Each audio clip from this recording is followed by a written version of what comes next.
Assalamualaikum warahmatullahi wabarakatuh. Kami dari kelompok 7 akan mempresentasikan hasil diskusi kami terkait dengan manajer dan komunikasi. Sebelumnya izinkan kami untuk memperkenalkan diri.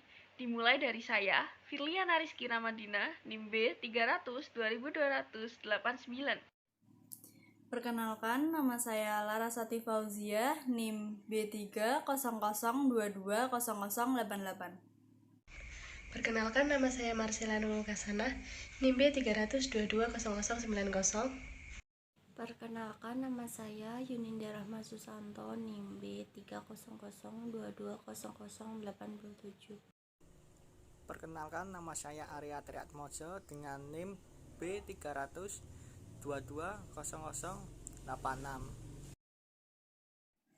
Definisi manajemen komunikasi. Pada pengertiannya, manajemen komunikasi adalah proses timbal balik atau resiprokal pertukaran sinyal untuk memberi informasi, membujuk, atau memberi perintah berdasarkan makna yang sama dan dikondisikan oleh konteks hubungan para komunikator dan konteks sosialnya. Model komunikasi antar pribadi terdiri dari 1. Pengirim yang memiliki sebuah gagasan atau keinginan yang akan disampaikan. 2. Berita, yaitu sebuah gagasan yang akan disampaikan. 3. Penerima yang akan menerima suatu gagasan tersebut. Bila salah satu dari ketiga unsur ini hilang, maka komunikasi tidak akan terjadi sebagaimana mestinya. Model proses komunikasi lebih terperinci. Yang pertama, sumber mempunyai gagasan, pemikiran, atau kesan. Yang kedua, diterjemahkan atau disandikan ke dalam kata-kata dan simbol-simbol. Yang ketiga, disampaikan atau dikirimkan sebagai berita kepada penerima. Yang keempat, penerima menangkap simbol-simbol. Yang kelima, diterjemahkan kembali atau diartikan kembali menjadi suatu gagasan. Dan yang terakhir, mengirim berbagai bentuk umpan balik kepada pengirim. 4 faktor yang mempengaruhi efektivitas komunikasi organisasi. 1. Saluran komunikasi formal dalam 2 cara. Pertama, liputan saluran formal semakin melebar sesuai perkembangan dan pertumbuhan organisasi. Kedua, saluran komunikasi formal dapat menghambat aliran informasi antar tingkat organisasi. 2. Struktur wewenang organisasi mempunyai pengaruh yang sama terhadap efektivitas organisasi. Perbedaan kekuasaan dan kedudukan atau status dalam organisasi akan menentukan pihak-pihak yang berkomunikasi dengan seseorang serta isi dan ketepatan komunikasi. 3. Spesialisasi jabatan biasanya akan mempermudah komunikasi dalam kelompok-kelompok yang berbeda. Para anggota suatu kelompok kerja yang sama akan cenderung berkomunikasi dengan istilah, tujuan, tugas, waktu, dan gaya yang sama. 4. Pemilikan informasi berarti individu-individu memiliki informasi khusus dan pengetahuan tentang pekerjaan mereka. Saluran komunikasi organisasi. 1. Komunikasi vertikal terdiri atas komunikasi ke atas dan ke bawah. Komunikasi ke bawah bertujuan untuk memberi pengarahan informasi, instruksi, nasihat atau saran, dan penilaian kepada anggota serta memberi informasi kepada para anggota organisasi tentang tujuan kepada tingkat manajer atas tentang apa yang terjadi pada tingkat bawah. 2. Komunikasi lateral atau horizontal. Komunikasi di antara anggota dalam kelompok kerja yang sama. Komunikasi yang terjadi antara dan di antara departemen. Bentuk komunikasi ini bersifat koordinasi sehingga komunikasi ini dirancang untuk mempermudah koordinasi dalam suatu organisasi. 3. Komunikasi diagonal. Komunikasi berlangsung dari satu pihak ke pihak lain dalam posisi yang berbeda, di mana kedua pihak tidak berada pada jalur struktur yang sama. Bisa digunakan saat anggota organisasi tidak bisa berkomunikasi lewat saluran ke atas, ke bawah maupun horizontal. Peranan komunikasi informal ada 4, yaitu yang pertama, pemuasan kebutuhan-kebutuhan manusiawi seperti kebutuhan untuk berhubungan dengan orang lain. Yang kedua, perlawanan terhadap pengaruh-pengaruh yang monoton atau membosankan. Yang ketiga, pemenuhan keinginan untuk mempengaruhi perilaku orang lain. Dan yang keempat, pelayanan sebagai sumber informasi hubungan pekerjaan yang tidak disediakan saluran-saluran. Hambatan-hambatan terhadap komunikasi efektif. Hambatan organisasional. Yang pertama, tingkatan hierarki. Yang kedua, wewenang manajerial. Dan yang ketiga, spesialisasi. 1. Adanya perbedaan persepsi. Persepsi sendiri dapat didefinisikan atau diartikan sebagai suatu proses menyeluruh di mana seseorang menyeleksi, mengkomunikasikan, dan mengartikan segala sesuatu di lingkungannya. Contoh dari adanya perbedaan persepsi adalah ketika ada seseorang yang berbicara menggunakan nada tinggi, karyawan A menganggap hal itu sebagai kemarahan, sedangkan karyawan B menganggap hal itu biasa saja. Pelajaran bagi manajer untuk memahami sebanyak mungkin tentang tujuan, motif, dan stereotip dari penerima agar dapat mengkomunikasikan pengertian secara efektif. 2. Status komunikator kecenderungan untuk menilai, mempertimbangkan, dan membentuk pendapat atas dasar karakteristik pengirim, terutama kredibilitasnya. Manajer harus dipandang sebagai orang yang dapat dipercaya. Kalau tidak, usaha untuk memotivasi anggota akan mengalami hambatan.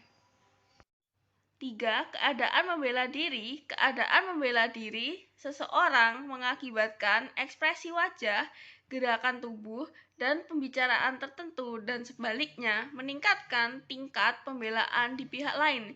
Jadi akan timbul reaksi rantai defensif. Keadaan ini membuat pendengar lebih berkonsentrasi pada apa yang akan dikatakan dan bukan pada apa yang akan didengarkan. Sebagai contoh, bila seorang karyawan terancam akan kehilangan posisi atau kedudukannya, maka dapat kehilangan pula kemampuan untuk mengartikan berita secara tepat dengan memberi reaksi defensif atau agresif. 4. Ketidaktepatan penggunaan bahasa. Salah satu kesalahan terbesar yang dibuat dalam komunikasi adalah anggapan bahwa pengertian terletak dalam kata-kata yang diucapkan. Sebagai contoh, perintah manajer untuk mengerjakan sesuatu secepat mungkin bisa berarti 1 jam, 1 hari, maupun 1 minggu. Di samping itu, bahasa-bahasa nonverbal yang tidak konsisten seperti pada suara, ekspresi wajah, dan sebagainya dapat menghambat komunikasi. Peningkatan efektivitas komunikasi. Yang pertama, kesadaran akan kebutuhan komunikasi efektif. Karena berbagai hambatan organisasional dan antar pribadi, komunikasi efektif tidak dapat dibiarkan terjadi begitu saja. Manajer harus memainkan peran penting dalam proses komunikasi, di mana hanya dengan cara itu kemudian dapat diambil langkah-langkah untuk meningkatkan efektivitas komunikasi. Yang kedua, penggunaan umpan balik. Peralatan penting pengembangan komunikasi lainnya adalah penggunaan umpan balik berita-berita yang dikirim. Komunikasi dua arah ini memungkinkan proses komunikasi berjalan lebih efektif. Cara manajer berkomunikasi dengan para bawahannya juga dapat menentukan jumlah umpan balik yang akan mereka terima. Di samping itu, tipe komunikasi yang digunakan dan lingkungan komunikasi penting dalam penentuan umpan balik macam apa yang akan didapatkannya. Dalam hal ini, manajer perlu memainkan peran penting dalam penggunaan umpan balik tersebut. Yang ketiga, menjadi komunikator yang lebih efektif. Latihan-latihan dalam penulisan dan penyampaian berita secara lisan perlu dilakukan untuk meningkatkan pemahaman akan simbol-simbol, penggunaan bahasa, pengutaraan yang tepat, dan kepekaan terhadap latar belakang penerima berita. Pedoman komunikasi ada 10, yaitu yang pertama, cari kejelasan gagasan-gagasan terlebih dahulu sebelum dikomunikasikan. Yang kedua, teliti tujuan sebenarnya setiap komunikasi. Yang ketiga, pertimbangkan keadaan fisik dan manusia keseluruhan kapan saja komunikasi akan dilakukan. Yang keempat, konsultasikan dengan pihak-pihak lain bila perlu dalam perencanaan komunikasi. Yang kelima, perhatikan tekanan nada dan ekspresi lainnya sesuai isi dasar berita selama berkomunikasi. Yang keenam, ambil kesempatan bila timbul untuk mendapatkan segala sesuatu yang membantu atau umpan balik. Yang ketujuh, Ikut lebih lanjut komunikasi yang telah dilakukan. Yang kedelapan, perhatikan konsistensi komunikasi. Yang kesembilan, tindakan atau perbuatan harus mendorong komunikasi. Dan yang terakhir, jadilah pendengar yang baik.